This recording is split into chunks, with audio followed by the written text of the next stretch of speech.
All right, Tzadik Beis and Bad Aleph, 91a. Tzadik Beis, 92. Sorry, 92a. My apologies. Tzadik Beis and Bad Aleph. I said it correctly in Hebrew. Yeah, Hebrew's right. All right.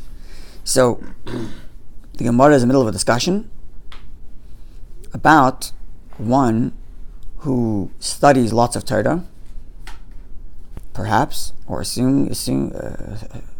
presumably, but withholds teaching it. And we explained last week that the Gemara tells us that it's as if he is stealing the inheritance of the one who he's supposed to be teaching to.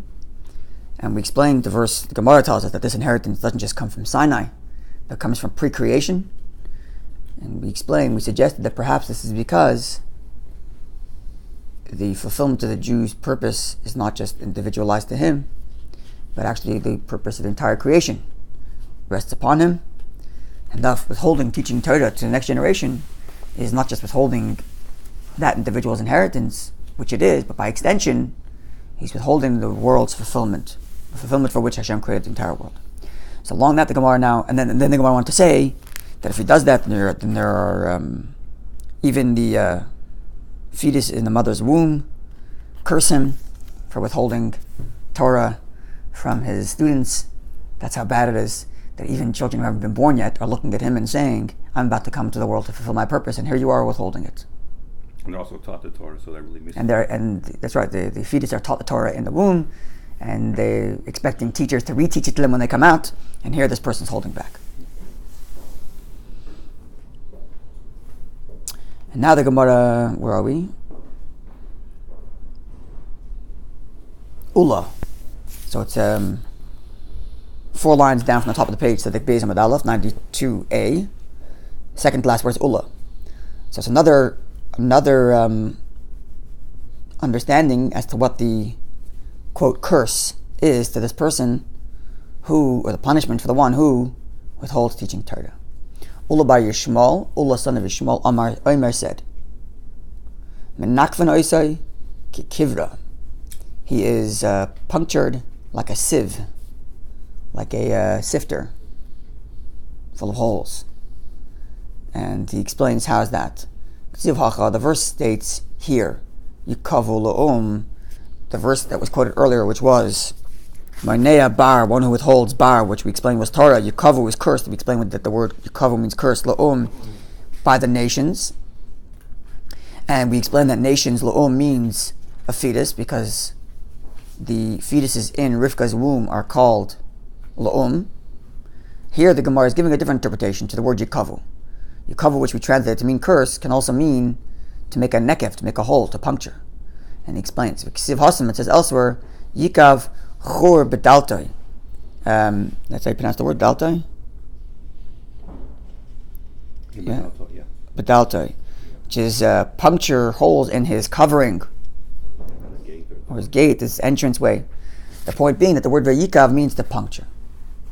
So perhaps suggesting, so I think this would make sense, that the this idea of being punctured like a sieve, in the same way a sieve maybe receives lots of stuff, but it goes to waste because it all comes out.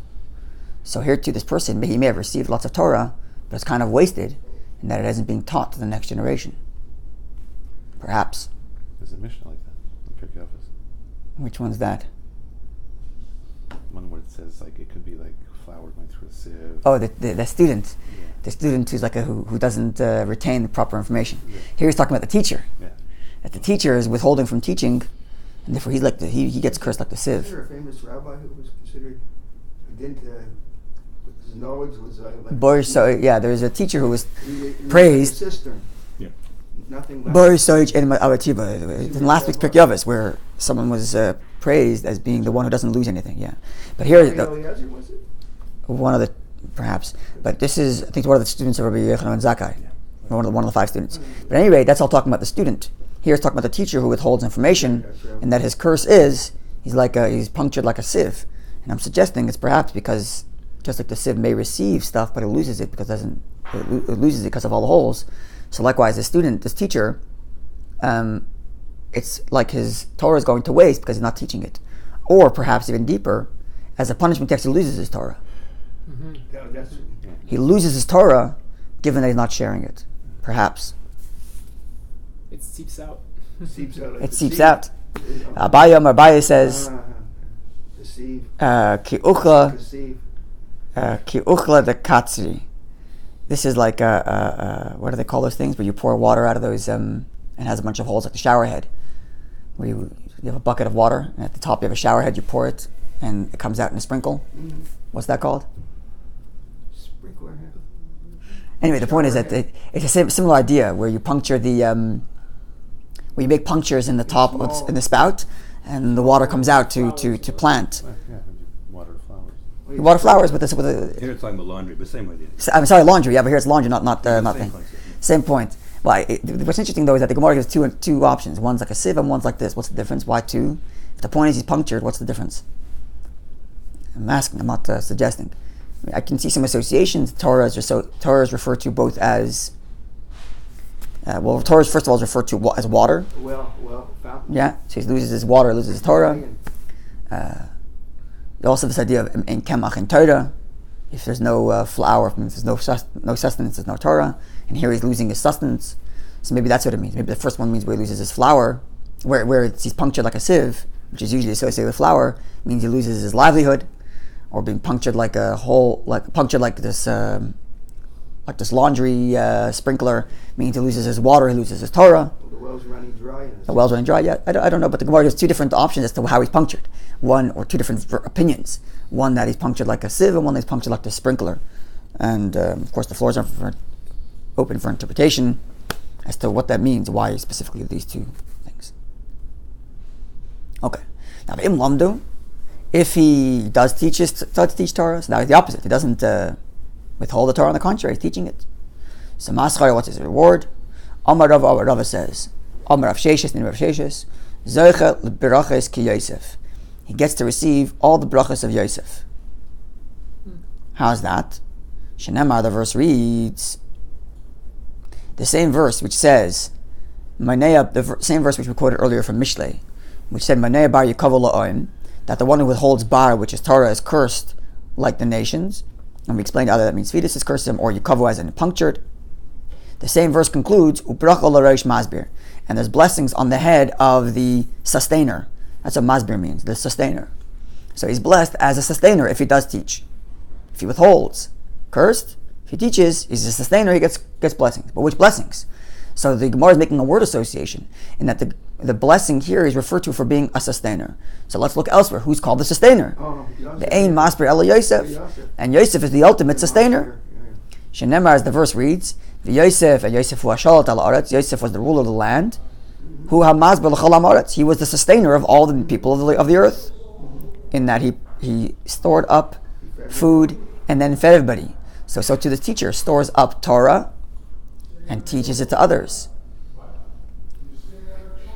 So he gets all the blessings of Yosef because Yosef is called the sustainer, and the verse refers to him as the sustainer. Sorry? No, that word masber. Yeah. So again here, I'm just throwing this out there. Again here, there's this connection between physical sustenance and the Torah sustenance, similar to the mentioning earlier of the curse in the inverse, where the curse is associated with the sustainment of the flour, like the sieve, which is about cooking / sustenance. Here too, the blessings are related to sustenance, literal sustenance of Yosef, and likewise the sustenance of sustaining people through Torah study. So maybe clearly there are some deeper layers to this, and I'm just throwing ideas out there that you can use. You're scratching the surface. Yeah, I'm putting it out there, and the floor is open to suggestions and ideas. Okay. Amar Rav Sheshes taught. This is this is something I find very interesting, at least. Whoever teaches Torah in this world, Zoicha merits umalamda, to be a teacher, lelam haba, in the world to come. In the context here, I'm going to say that the world to come means the time of the resurrection of the dead. I see no reason to switch the context and say it means the world of souls, life after death. At least certainly according to the Ramban and the way we've been learning it till now, that Olam Haba, the world to come, means the world of the resurrection, which is the simple reading of our Gemara, as we mentioned at the opening class from the Bartanuda. So which means after the resurrection, the same people who teach Torah now are teaching Torah then. So first, let's see the verse. Shneimar, as the verse reads, Umirva gam yoda. So the literal interpretation means, it's also in Mishli, Umirva, the one who sustains, or the one who provides, gam yoda will also be satisfied. The one who satisfies others will also be satisfied. But if you took the vav in the word umirva, the second vav, umirva, vav mem reish vav hey, take the second vav and put it before the reish, you have umayda, which means, and the teacher. Umayda and the teacher, gam yoda will also teach, meaning teach again, in addition to his original teaching now. Now the reason why I find this interesting, and it's going to come up a little bit later, is again, isn't there like a double mora? yeah, Moda means he's teaching, Yoda will teach. Mora means teach, and the other one, Yoda will teach. there's a mem missing. You can add a mem. There's a Yud. No, there's a Yud. Yoda means will teach. Oh, you're right, yeah. Future tense. Yeah.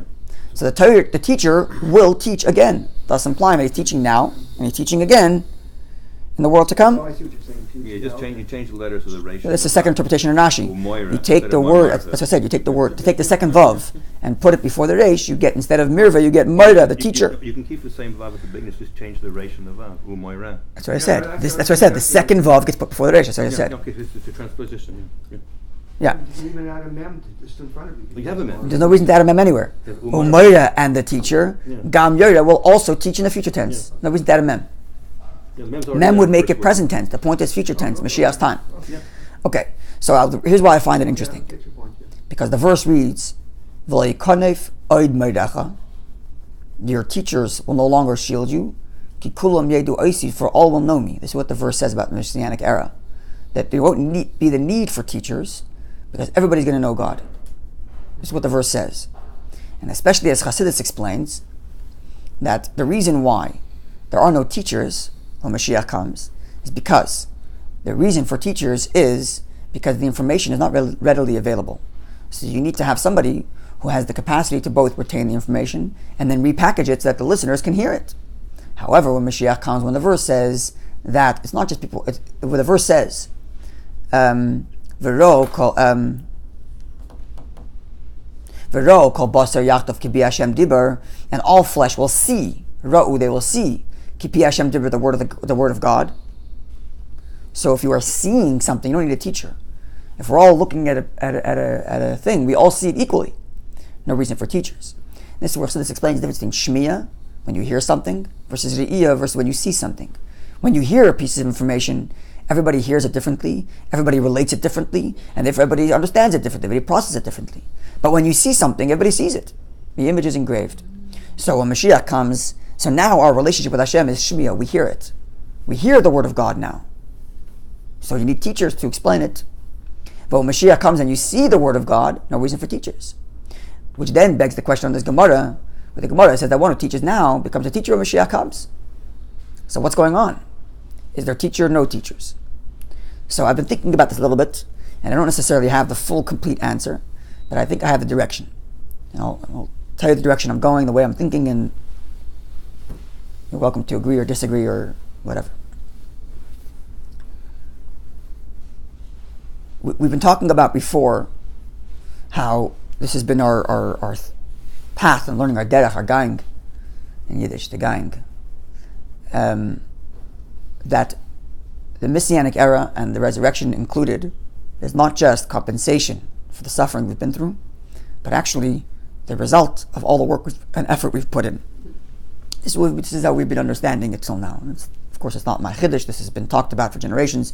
This idea that we're building towards a Mashiach's coming.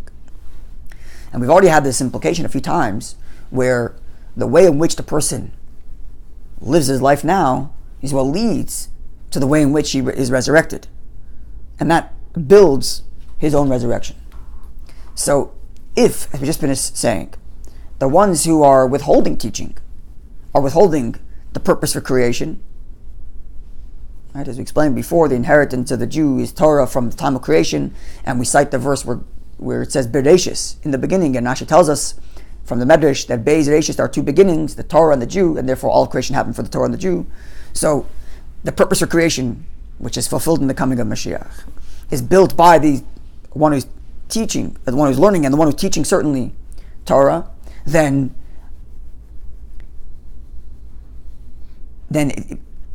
his centrality of the teacher in building the Messianic age still remains in some sense when the Messianic age happens. Right? If every person lives out their individual purpose in the times of Mashiach coming, then so does this person. Doesn't mean he's a literal teacher who has to sit around the table and teach. The verses seem to imply not that way. Right? But in some sense, in other words, I can put it this way. If a teacher taught Torah, and therefore not only is he responsible for himself evolving to a Messianic state, but in some degree he's responsible for his students having evolved to the Messianic age.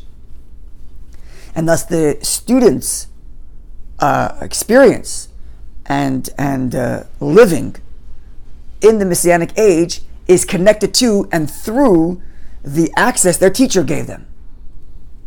Even if right now they're not listening to their teacher directly because they're experiencing God directly, but nonetheless, their connection to that revelation came through that teacher, and therefore the teacher still retains that status, so to speak, even if he's not technically sitting around and giving a class. Oh, it's a status, okay. Not status as in like prestige, but status as in like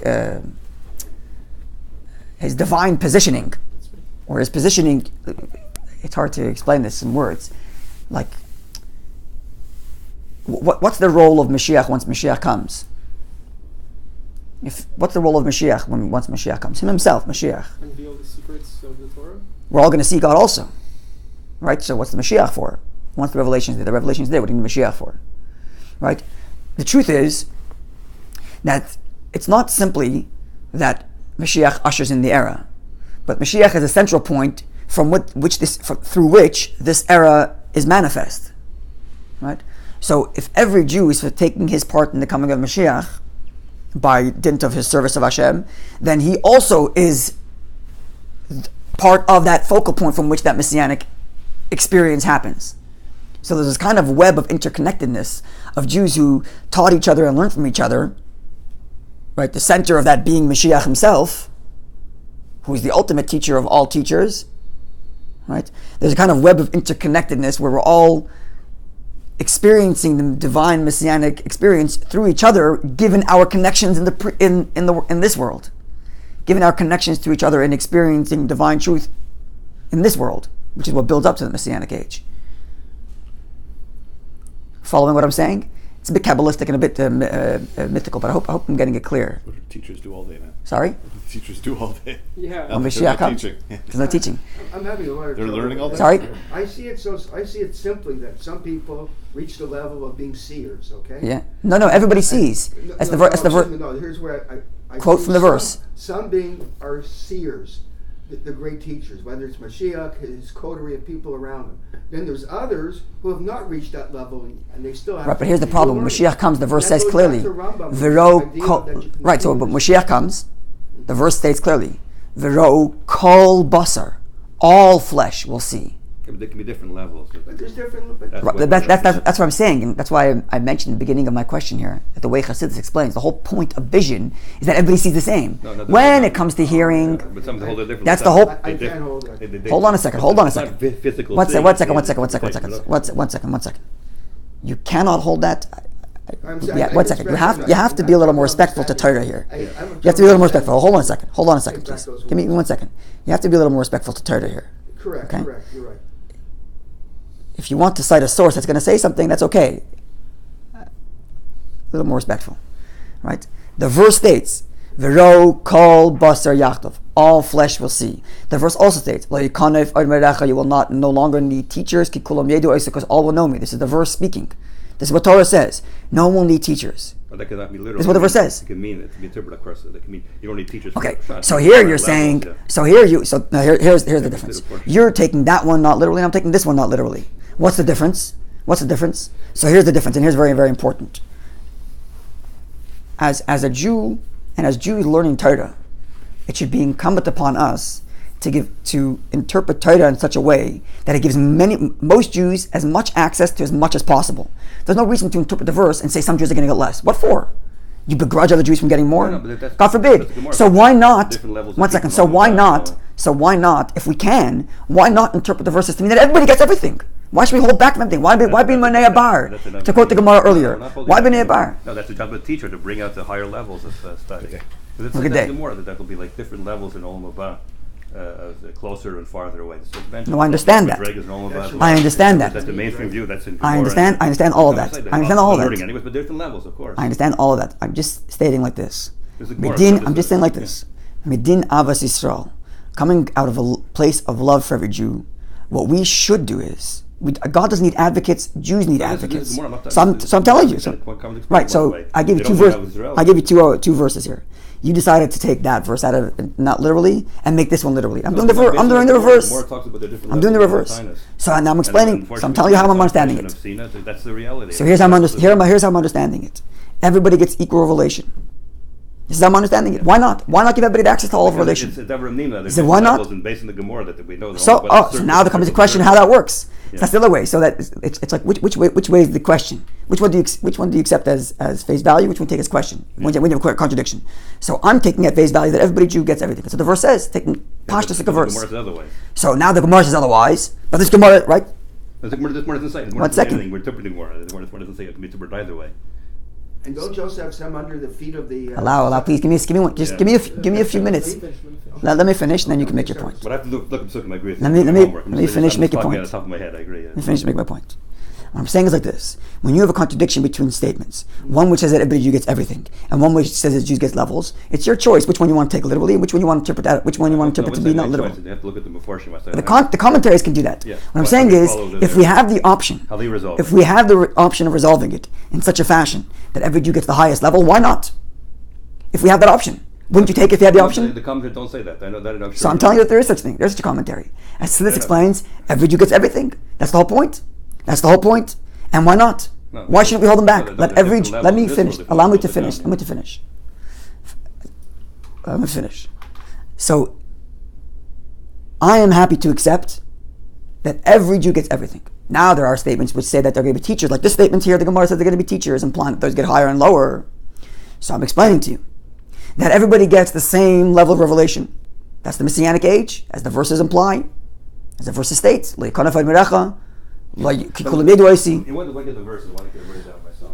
in a so Sinai, now the question becomes. they all saw the same now thing. that's the point. It's exactly right. At Sinai they all saw the same thing, and Sinai is a precursor to the revelation of Mashiach. Absolutely, that's correct. Let me finish. Okay, no problem. But let me just finish. I'm just talking top of my head. I don't like no problem. Let me just finish my explanation, then you can quote the verses. No, I just want to get the verses. Okay, just allow me to articulate my view, and then you can say the one. Yeah. Gentlemen, give me 1 minute to. I have work to do. Give me 1 second to articulate this thing, and then we can quote all the verses. Yeah. Says, as he correctly points out, the revelation at Sinai was equal to everybody. That's correct. That's also at that point. Allow me to finish, please. Just give me 2 minutes to finish. If I'm done, I don't answer all your questions, then you can argue. But please allow me to finish. Like you can't expect me to answer your questions if you don't let me to finish. Please. So as you correctly point out, the revelation at Sinai was everybody saw it. That was the whole point. It came from all directions of the earth. All the direction we talk about it came from every direction. And as Tanya writes in Perek Chelek, the revelation at Sinai was the precursor to the revelation of Mashiach. And there are many verses, as I quoted, only 2 of them, which imply that there's equal revelation for everybody, and you don't need teachers anymore. So the verse says clearly, you don't need teachers, because everybody's going to know me. And all flesh will see, and as this explains at length, when it comes to vision, when you see the actual thing, there's equal to everybody, as opposed to when you hear something, things are different, everybody interprets them differently. Which explains one of the reasons why ein eid nasa dayan. A witness cannot become a judge. What's in the reasons? Because a judge is supposed to find favor for the accused. But if you saw it, you can't, it's hard for you to find because you see it. It becomes true, it becomes real. That's the kind of vision we're going to have when Mashiach comes. We're going to see it. So the question becomes, what do you do with all these sources that say there are teachers, including our Gemara, which is why I raised this contradiction to begin with, which is why I'm offering an interpretation. So I'm explaining as follows. That in Kabbalah it explains that there is an interconnected web of souls. The fact that you and I meet, I'll pick Kabbalah, based on Kabbalah, is because my neshama has something to give to your neshama, and your neshama has something to give to my neshama. Right? in this give and take, the truth is it's not just for neshamas. The fact that I come in contact with this physical table, Baal Shem Tov pushed this very strongly. The fact that I came in contact with this physical table is because there is the divine spark in this physical table is for me to elevate. My source of my soul somewhere up there is connected to this physical table and this physical piece of paper and these keys and this shirt and everything else that I come in contact with. So in this give and take in this world, and that's what it talks about here, someone who's a teacher in this world, meaning to say, he's taken his role and place of connecting with all these souls and bringing these souls closer to the coming of Mashiach. Because that's what Mashiach is. Mashiach is we're this evolved state where we're slowly, through our learning and through our service of Hashem, we're slowly evolving to the world of Mashiach. So as a teacher, I was responsible, partially, for the coming of these people towards the Messianic age. And the people who are teachers can be students also in some regard. To the same people. I learned something from this person and I taught something to that very same person. Right?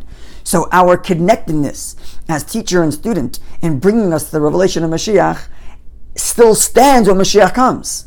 Even if we're all experiencing the same thing.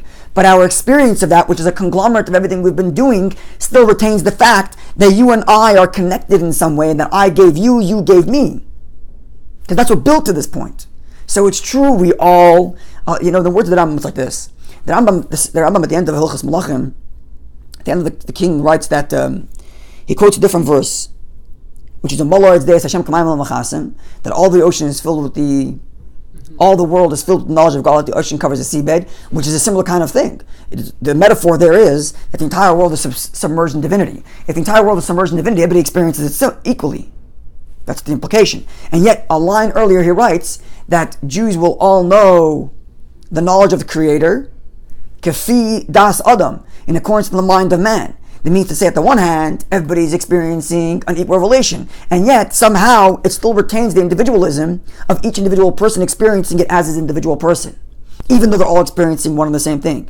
And therefore, it's not as if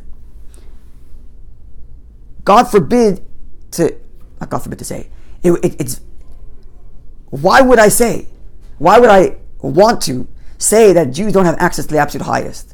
When Mashiach comes, every Jew has the access to the highest revelation possible. But the way in which each person experiences it retains the interconnectivity that we've created here in this world. Because this world is what made that Mashiach's era.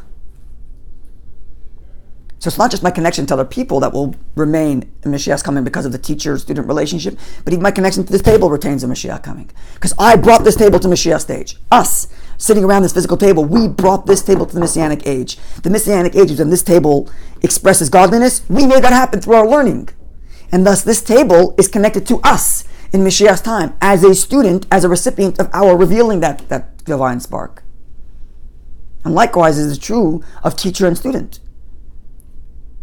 And this is a way in which we can reconcile all the verses. On the one hand, it's true we're all experiencing the same thing, but we're all experiencing the same thing not as we don't become robots now, which lose our individualism, and now it's just we're just experiencing godliness. That would be heaven. But the way the Chassidus describes Mashiach, it's not heaven; it's heaven on earth, which means earth has to retain its earthliness, our independence, our unique characters, etc. So we do retain our interconnectivity.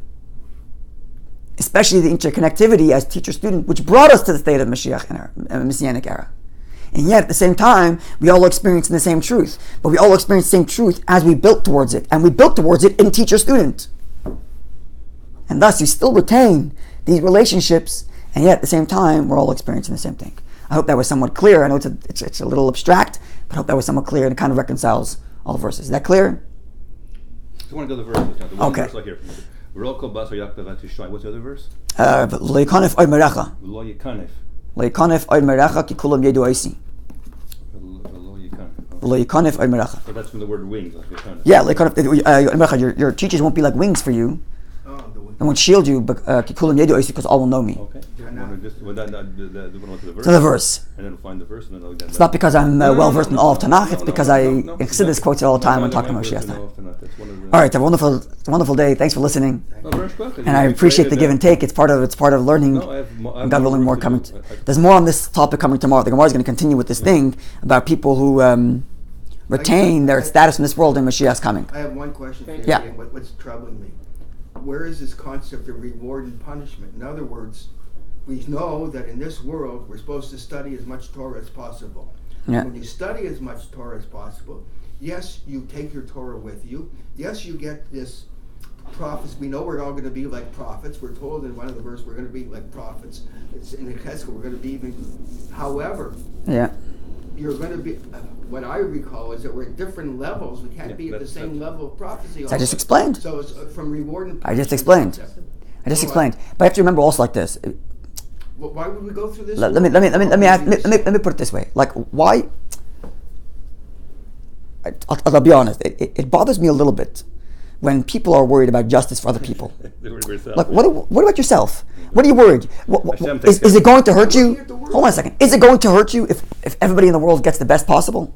So let them get it. Why do people get hung up? It bothers me a little bit.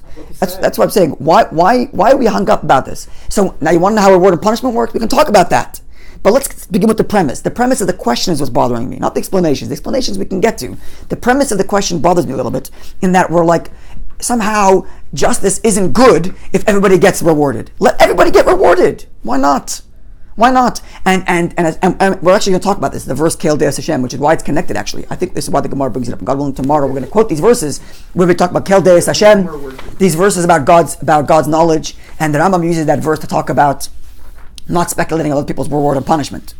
And the Gemara is going to use it here and connect it to Mashiach's time, which is interesting, which is why I think our conversation here, which is why I think the Gemara brings it up. But I want to make this point. Before I even get to the explanations, which I just offered, I'm challenging the premise of the question.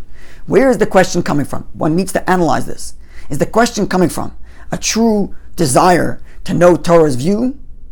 That's one way of looking at the question. And that's fine, and we can have all kinds of opinions. But God forbid, the question comes from a place of justice. I demand justice, and therefore other people who didn't do as much Torah as me must get punished in the Messianic age. Otherwise, where's reward and punishment? Reward. You want to know the abstract philosophy of reward and punishment? I can explain it to you, and we can deal with that. It's about God's system of reward and punishment. We said it in Your the word. Torah. That's why I keep on saying, does God need advocates? It's not about me. Does God? That's why I keep on saying this. God needs advocates. He wants us to. Does he need advocates? Emulate him, and we talk about. When he says reward and emulate, look at the punishment. Gemara when it says emulate him. It doesn't say Mahu. wants us to be just. It doesn't say. The Gemara does not say to copy Hashem. Just like Hashem gives reward and punishment, you should give No, reward we and have punishment. verses which say That's not what it emulate says. Hashem. It says Marahu rachum at rachum. Just like He is merciful, you give mercy. That's what the Gemara says. Mahu chanun. Just like He is graceful, you be graceful. When the Gemara says to copy Him, that's what the Gemara says to do. To copy His grace, to copy His mercy, and we say 3 times every day, Rav l'sleach, that God is multiple. Rav l'sleach means that God is abundant of forgiveness. 3 times a day we make a bracha, and God forbid, as the Alter Rebbe points out in Ageres HaTshuva, we would never make a bracha in vain. So if you make a bracha 3 times a day for forgiveness, it means God's doing the forgiveness. But we want to hold it back? What for? Nobody's denying That's it. why I'm saying Everybody- the premise of the question is what bothers me a little bit. And we need to examine this. We need to examine this. In Yiddish we say farginen. Farginen means to not to begrudge. It's okay. Let all Jews get the best reward for everything. I'm very, very, very comfortable with it. How to explain the verses, we'll sit down with theologians and we'll figure out how it works. And we have the answers to it.